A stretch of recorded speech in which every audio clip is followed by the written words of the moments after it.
Hello and welcome to the latest episode of Beyond the Reels. Today I'm joined by Rogue's Chief Commercial Officer John Parsonage and Chief Product Officer Dan Lamond.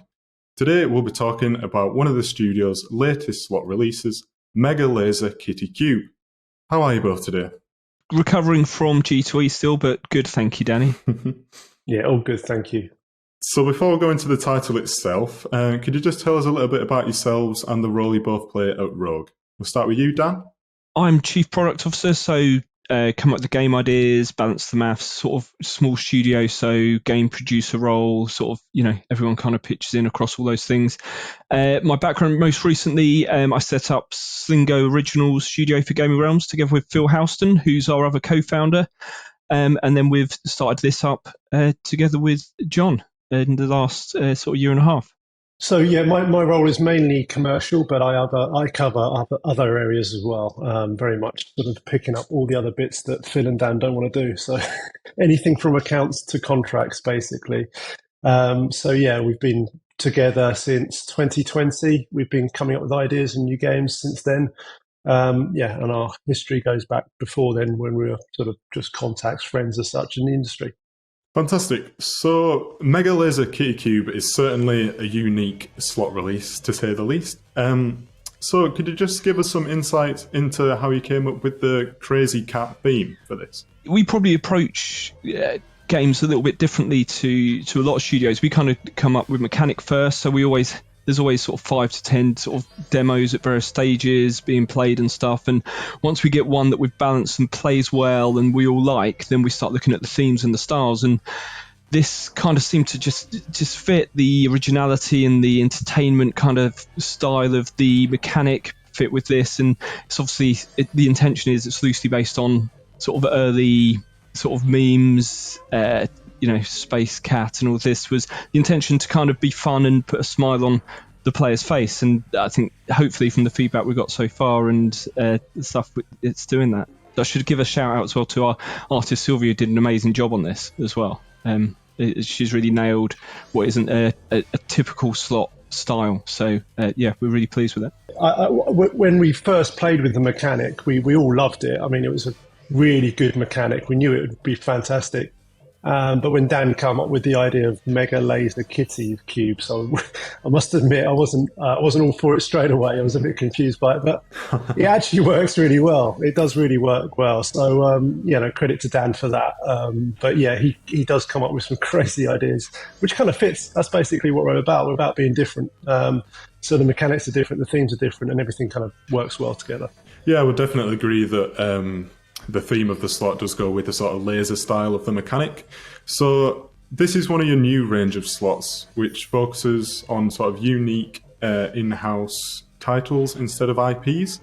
So what made you go down this route, and how have you found the differences in developing slots like this compared to your previous games? Small studios need to push the industry forward creatively. You don't have the luxury of large distribution to just, to do the same kind of games over and over again. And what we really want to do is create our own IP rather than using other people's IP, is create our own IP through the mechanics, and then we can tweak those features or slightly tweak the mechanics, the maths, the art, the theme for different markets, for different players, and create a suite of games around each of the mechanics that we've built. The first 10 games we've built have all been new mechanics, and so it's fairly typical for us to do this. But compared to previously, working on a IP like Slingo we did previously, it's very, very different. Every game is completely different and deliberately unique, really. Yeah, I mean, I would say, that doesn't mean to say that we wouldn't use an IP. So, for example, if one of our mechanics or one of the formats really fits or would work well with another IP, whether the IP be in the gaming industry or completely separate, we would probably consider it, but only if it fits. What we try and do is our mechanic comes first and the idea, and if that works, then we'll find a theme to fit it.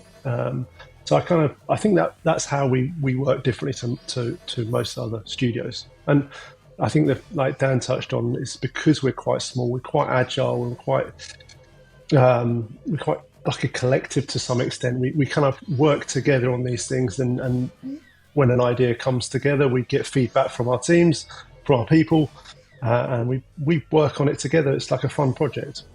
Yeah, well, it's great to see studios, backing themselves when making the mechanics and actually, sort of try to create that innovation themselves. So this game showcases the Interspace mechanic that you guys have come up with. Before we go into that format itself, could you just maybe explain why you wanted to implement a new mechanic for this title? Yeah, so John said, we're all about new mechanics. It's what, the first 10 games are all new. We've got sort of 5, 6 on the roadmap that are, again, new mechanics, or a couple now that are iterating some of the earlier ones and moving them on as well. So I think one of the biggest benefits of doing that is we can create these mechanics with sort of mass profiles in mind. And with this one, what it really does for us is it lets us have quite a healthy hit rate on the game, while still letting us have a really nice big chunk of the equity in sort of the medium to large wins of stuff over 40x, for example. So it plays really nicely, and it's different, and it's really got this tangible sort of big win potential on every spin. It's front and center, and that mechanic is what gives you that. You're not waiting for something to appear out of thin air to give you something. It's front and center for you every single spin. I guess the feedback we had at G2E was really good with this game in particular, but the portfolio in general, and it really is, I think, an appetite with lots of operators and especially players for smaller studios to come through and be brave enough to do something new, rather than in this whole sea of clones and repetitive kind of style of content. If that works for you, awesome, good luck to you. But for a small studio like us, we've got to do what we can to stand out, and these mechanics are our sort of USB, really. That does make a lot of sense, and you've touched on it a little bit there, but could you maybe go into some more detail and explain how the Interspace mechanic works? Sure, yeah. So the symbols fall in kind of conjoined shapes, and they create what is, a different playing grid pretty much on every game. So as they drop, they're creating gaps in the grids. We've got a gap symbol, which you see at the bottom, and if that lands on a collect symbol, then any cache icons in the gaps of the grid are collected. The cat fires its lasers, collects the cache symbols, and you can win that way. Alternatively, if you get a colored block or a sort of a cluster symbol on the gap as the gap symbol, it will fill all of the gaps with that symbol. So if you've got loads of gaps all over the reels, you can either collect lots of cache icons, or you can fill them all with the same symbol, and you're going to get a new gaps symbol for every cascade that you get. So you're generating clusters and big wins.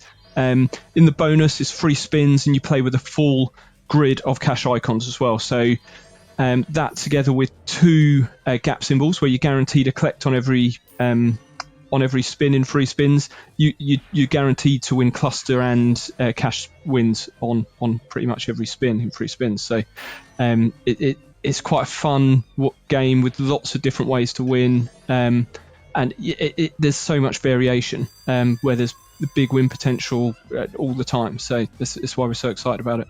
Yeah, it's definitely a sort of mechanic that I haven't seen anything that similar to before. And creating slot mechanics itself can be quite a lengthy process. So, John, did the studio face any difficulties when trying to come up with this mechanic? I think the biggest difficulty was balancing the maths. I think you can come up with a great mechanic and it works, you can get excited about it, but then when you try and put a maths mechanic that you're aiming for an RTP, that's when it becomes problematic. And usually when we go through the process of coming up with an idea, it might be a great idea, but unless we can balance those maths, it basically gets binned. But with this, we played around with the maths quite a lot, and we actually got something we thought was bang on perfect. So it was the maths was the hardest part to start with, but it actually turned out to be probably the best part in my mind. So yeah, that's usually the tough bit. We sort of set ourselves these mad challenges, and one of the biggest strengths of Rogue, I think, is our in-house dev team, and we've got a really, truly fantastic dev team headed up by Phil, and the guys that work from Fletcher, Tom, are incredible. And we creatively work really close with those dev guys. And what that lets us do is build these sort of grey box demos so quickly that, like John said, we can come up with a mechanic, and within a few days we can have a mass profile and a game playing out in a back end. And we can then adjust the mechanic itself or balance the math slightly differently. We can make all these tweaks and iterate so quickly because it's in-house and it's collaborative, and these guys get games as well as dev, that that's how we can really be as innovative as we can. Yeah, usually it's a case of Phil or Dan or anyone in the team coming up with an idea, and then it's a challenge. Oh, that's a good idea, but how do we make it a reality? And the dev team love that. They love a challenge like that where they really kind of, okay, how are we going to make this work? And they'll make it work effectively, and then from that we can then play it and see if it is as good as we first thought. If it is, then we work on the maths, and then the maths, if we can make the maths work and we know it's an exciting mechanic, and then we add the theme. It's as simple as that, and everyone's involved. It's really a collaborative approach. Yeah. So as iGaming studios are constantly trying to reel in new players, how do you think that Mega Laser Kitty Cube can attract new players that may have maybe not gambled before? With all of our mechanics, what we're trying to do is we're trying to come up with something that is any player can just pick up and start playing. It's easy and it's familiar, but at the same time it's offering them something tangible that's completely different and really obvious where the benefits are. So like I said before, it's all about that mechanic being front and center and involved in every spin, and the value of that mechanic. And you can easily see that if that symbol comes in when I've got all these gaps up the side there, then I'm going to get this win, or that's going to cascade there, or I've got a big cash icon and I need the collect symbol to land now with that gap. It's all about making a fun experience. I think one thing with this game, when you try and explain the mechanic, it sounds quite complicated, but when you actually play the game, it's really quite intuitive. And I think the beauty of adding cats, just sort of allows the player to sort of, okay, I'll give this a go. And once you've played it, one or two spins, you kind of get it straight away, and it becomes really quite attractive. And it's fun. It really is fun. It's all about fun. And that's ultimately what we want to give the player, a really rewarding experience, and let them have a bit of fun. That's all it's about. And we think Mega Laser ticks all the boxes relative to that. Yeah, well, I'm sure it does. And it sounds like you've got a real unit at Rogue, with the three co-founders and everyone working together to get these new mechanics out the door. So could you just maybe explain any future plans for the rest of the year for Rogue? Yeah, I think, well, the first thing, as you kind of mentioned a couple of times, distribution is always the tough thing. To get our games everywhere and in the key places is important. So we are obviously working with a number of key aggregators to provide that, and also a number of the tier one operators are very keen on working with us as well, which we've got those in the bag as such. But in addition to that, we've launched our own RGS platform now, Octopus RGS, and that is another route to market for us. And effectively, we can effectively build all of our games onto that platform, test them, load test them, everything we need to on our own platform, and we can also use it for distribution. So that's kind of our latest release so far. And obviously we've got, as Dan says, we've got so many game mechanics at the moment we're working on. It's a case of prioritizing, applying the right theme, and then ultimately getting the right buy-in from the operators. Everything's really exciting. The only frustration I think is building them quick enough to supply everyone who said they want our games at the moment. We've got a really, really busy next year. We're pretty sure we can deliver on everything, but it's going to be tough. Just to add to that, we've got loads of new mechanics, but we're also working on a couple of what would be classed as probably non-traditional games, which we're really excited about, and I think are going to become more and more important for the UK market as regulations move forward there. So yeah, we're hoping to to launch and reveal some completely new game styles as well. Yeah. Fantastic. So thanks for joining me today. I look forward to seeing those upcoming releases and seeing if these mechanics like Interspace are implemented into future slots as well. So thank you very much for joining today. Thanks, Danny. Thank you. Cheers, Danny.